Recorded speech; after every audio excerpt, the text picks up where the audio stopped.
Ano nga ba ang sex-linked mutation sa African lovebird? Project, tara, pag-usapan natin.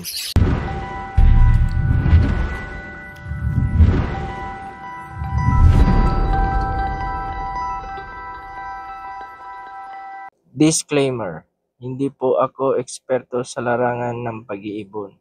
Ang pagtuturong ito ayon lamang sa aking karanasan at sa tulong ng kapwa mag-iibon. Good morning mga ka-project. To this video, pag-usapan naman natin yung sex-linked mutation sa opaline mutation ng African lovebirds. Pero bago ang lahat, shout out muna natin si ka-project Martin Bauson 9620. Bali, may tanong sa atin si ka-project Martin Bauson 9620 kung ano ang magiging anak ng Par-Blue Pale Palo Split Opa X Blue Pale Palo. Ka-project Martin Bauson 9620, sa parisan mo, magkakaroon ka ng inakay na 50% Blue Pale Palo at 50% Par-Blue Pale Palo.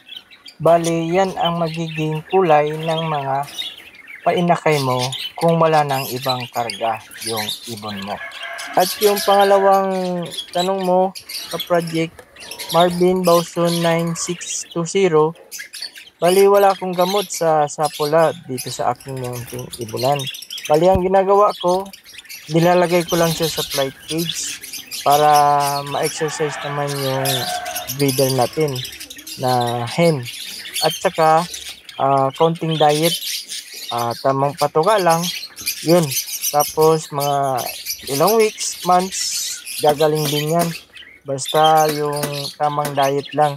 Bali, lalagay ko na lang yung link ng aking video tungkol kung paano tayo magpakain ng mga alaga nating ibon dito sa ating munting ibunan. So, dumako na tayo ka-project sa ating topic ngayong araw. So, yung opaline mutation ay isang sex-linked and recessive mutation. So, kung babalikan natin yung sex chromosome sa science, yung male or yung lalaki na tao ay mayroon X and Y chromosome at yung female o yung babae naman na tao ay may 2X chromosome. Sa African lovebird ay kabaliktaran. Ibig sabihin, yung cock sa African lovebird ay may dalawang X chromosome at yung hen sa African lovebird ay mayroon naman X and Y chromosome.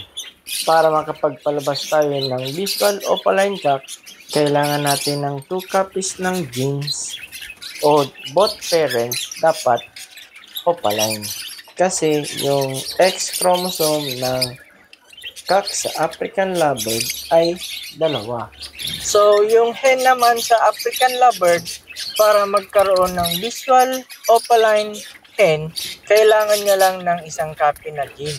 Kasi yung X chromosome sa female African lovebirds ay isa lang. Kaya dapat opaline yung cock. Kaya pag sinabi naman na split opaline yung cock, may dugong opaline pa rin siya. Hindi lang sa kanya naging visual opaline kasi isang X chromosome lang yung nakuha niya sa parents niya. Yung characteristic ng isang opaline, yung ulo niya ay malinis. So, na-reduce na yung mga black spot sa ulo. Tapos, galing sa likod ng ulo, papuntang rampa at sa dulo ng buntot ay dapat isang kulay lang maliban sa baring ng buntot. So, paano tayo makapagpalabas ng visual opaline? Bali, may 5 tayong pairing para makapagpalabas ng visual opaline. Ito yung opaline breeding chart or yung guide natin para makapagpalabas tayo ng opaline. Kasi yung opaline nga ay isang sex-linked mutation. Ibig sabihin, malalaman na natin kung mayroon opaline na lalabas sa ating parisan. So, yung unang parisan natin, ito yung split opa cock X non-opahen. Sa ganitong parisan, magkakaroon ng 25% split opaque, 25% non-opaque, at 25% opahen, 25% non-opahen. So, lahat ng visual opaline ay sex-linked henna yan. At yung non-visual opaline, sex-linked post-split opaline if mag-CAC. So, yan ang kagandahan ng sex-link. Hindi mo na kailangan magpa-DNA para malaman yung kanilang gender. So, ka-project Marvin Bauson 9620, ito yung parisan mo kanina na natanong mo. So, lahat ng visual opaline, sex-link henna yan. At lahat naman na non-visual opaline, sex-link, possible split opa if mag-CAC yung lumabas sa iyong mga painakay.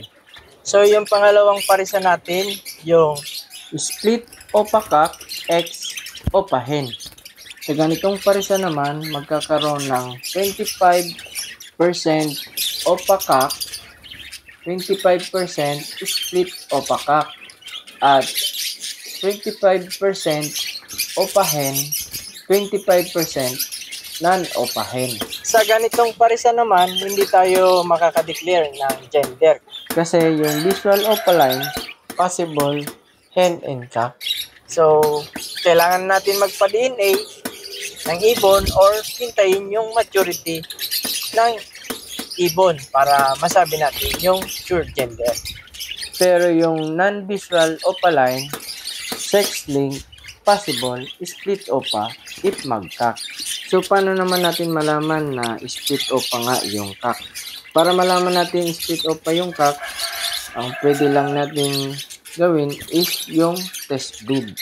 Once na test breed na natin yung isang split opa CAC, pag may lumabas na opaline, ibig sabihin, split siya sa opaline. At yung magiging anak niya na opaline ay sex-linked hen and CAC.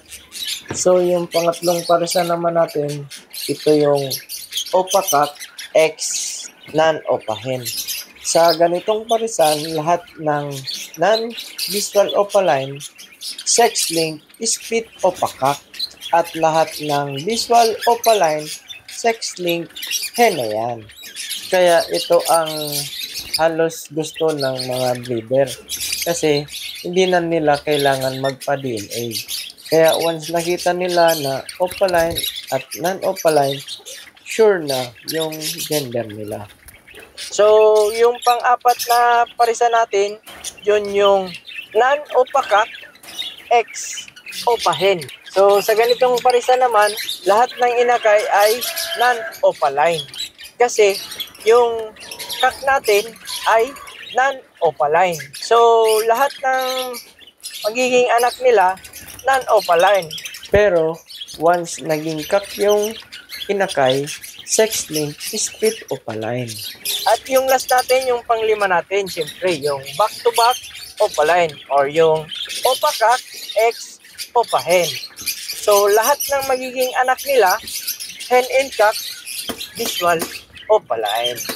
So, bali makikita natin sa limang parisan na halimbawa natin, masasabi natin kung gaano kahalaga yung opaline CAC sa isang opaline mutation. Kaya yung mga nagtataka nating mga ka-project, bakit mataas yung value ng opaline CAC? Ito yung sagot.